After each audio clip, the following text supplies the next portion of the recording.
Ever get that feeling? That self-doubt starts creeping in, and you just start second-guessing yourself. Like you see someone else's success story, and you think, when will it be my turn? It's so common. It really It's is. so relatable. Yeah, and we've gotten a ton of requests from you all to deep dive into this whole idea of self-belief and why it matters so much. Yeah, it's more than just think positive, isn't it? There's something deeper there about how our beliefs actually shape our reality. That's exactly what makes it so fascinating, right? It's not just some cheesy motivational poster. Right. It's interesting. The material we're looking at today links it to these really important psychological concepts like growth mindset and self-efficacy. Like there's actual research behind this stuff. Oh yeah, those terms get thrown around a lot. So for those of us who maybe slept through Psych 101, what do those actually mean? And how do they tie into this whole self-belief thing? Okay, so growth mindset. That's all about believing that you can actually get better at things. Like your abilities aren't set in stone. You can learn, you can grow, you can develop your talents over time. So instead of thinking, ugh, I'm terrible at this, it's more like, I'm not great at this yet. You got it. And believing in yourself is a huge each part of that whole growth mindset thing. Because if you believe in your potential, you're more likely to embrace challenges, right? And you're going to push through those tough times because you see them as opportunities to learn and grow, not just roadblocks. That makes a lot of sense. Yeah. And how does self-efficacy fit into all of this? That's all about confidence, basically. It's that belief in your own ability to actually achieve your goals, like not just hoping for things to happen, but knowing you have what it takes to make them happen. And I feel like the example of J.K. Rowling is always such a good illustration of this. Totally. What's amazing about her story isn't just that she became wildly successful, but that she held on to this really deep belief in her work, even when, let's be honest, it would have been easier to just give up. I mean, how many publishers turned her down? Like a dozen.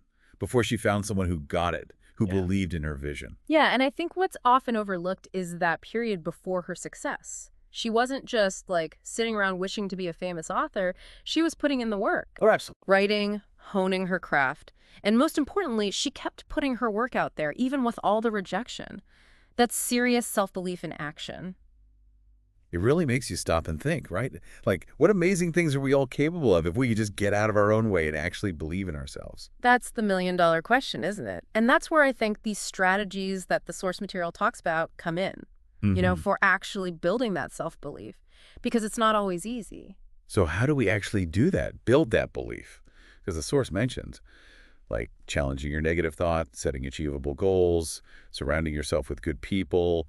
But it all sounds kind of, I don't know, easier said than done, It's true. It definitely takes effort. It's not like flipping a switch, but these strategies, they're not just feel-good fluff. There's actual science behind them. Okay, so break it down for us. Let's take challenging negative thoughts. So our brains, they have this thing called a negativity bias. Negativity bias. Yeah, it's like we're hardwired to focus on the negative stuff more than the positive. Oh, so that explains why that one bad comment can totally overshadow a dozen good ones. Exactly. And it makes sense from like an evolutionary perspective. Back in the day, caveman times, being hyper aware of threats, it kept us safe. But nowadays, in our modern world, it can kind of backfire and lead to this constant loop of self-criticism and doubt. So we're basically fighting our own brains here. In a way, yeah. But the good news is we can actually rewire our brains a bit. And that's where challenging those negative thoughts comes in. It's not about pretending everything's perfect. It's about hitting the pause button when those thoughts pop up. Like, hold on a second, is this thought even true? So don't just accept those negative thoughts at face value. Right. Put them on trial. What's the evidence? Is there a different, maybe even a more positive way of looking at this? I like that. Put them on trial. And the more you do this, the more you're actually changing your brain. It's called neuroplasticity. Fancy word. Basically, it means your brain can create new pathways, new connections based on your experiences. So by consciously challenging those negative thoughts, you're literally training your brain to be more positive, more resilient. That is so cool. It's like you're building mental muscle. Exactly. And this ties in with setting those small, achievable goals, because you're not going to go from 0 to 60 overnight, right? It's about building momentum, proving to yourself that you can do it one step at a time. Okay, I'm all about small victories. And your brain is too. Every time you hit one of those small goals, no matter how small, your brain releases dopamine. Which is the reward chemical, right? Yep. And that dopamine, it makes you feel good. and it reinforces that behavior. So you're more likely to keep setting goals, keep pushing forward. It's amazing how much of this is tied to our brain chemistry, right? It's not just about willpower or positive thinking. It's Mhm. about understanding how our brains work. Totally. And it highlights this really key point about self-belief, I think. It's not about being delusional, pretending everything's rosy all the time. It's about taking action, aligning your actions with those beliefs, those aspirations you have.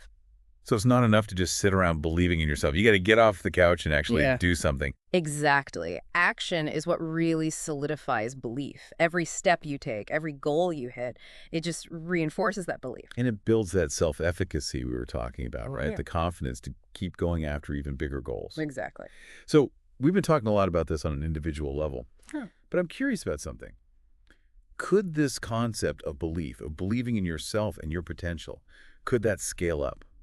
Could a team, a community, even a whole society benefit from that same kind of shared belief? Yeah, it's pretty mind-blowing when you think about it that way. Like, what could we achieve if we all truly believed in that kind of collective potential? Right.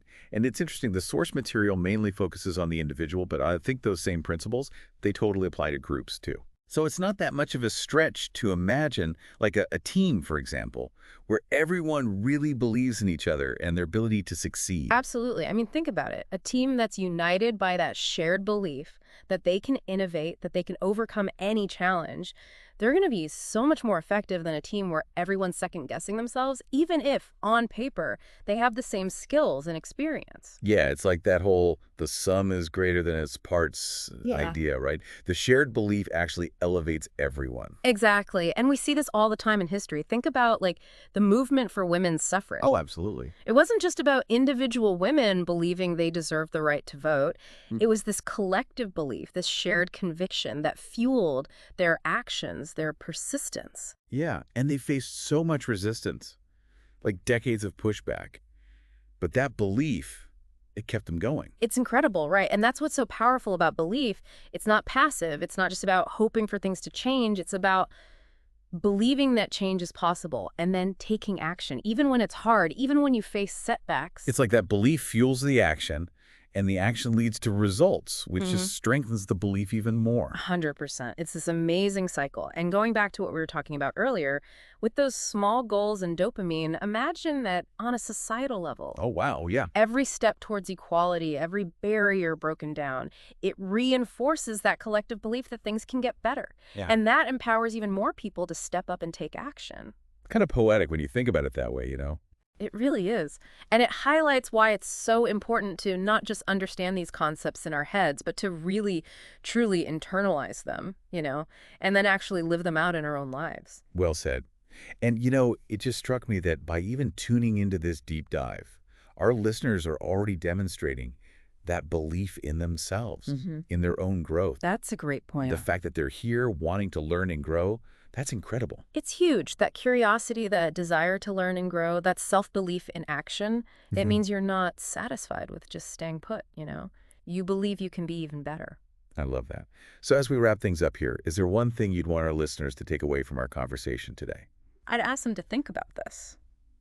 What's something, big or small, that you've been putting off? That thing you keep telling yourself you can't do? What if, just for a moment, you let go of that doubt and actually allowed yourself to believe? I love that. Whether it's writing that book or starting that business or even just having a difficult conversation you've been avoiding. Exactly. What's one small step you can take this week to shift from that place of self-doubt to self-belief? And remember, belief, it's not something you're born with or without. It's something you cultivate. It's a muscle you can strengthen day by day. Such a powerful way to put it. Through taking action, surrounding yourself with supportive people, it makes a world of difference. Absolutely. Well, on that note, thank you all so much for joining us for this deep dive. And until next time, keep learning, keep growing, and keep believing in yourselves. We believe in you.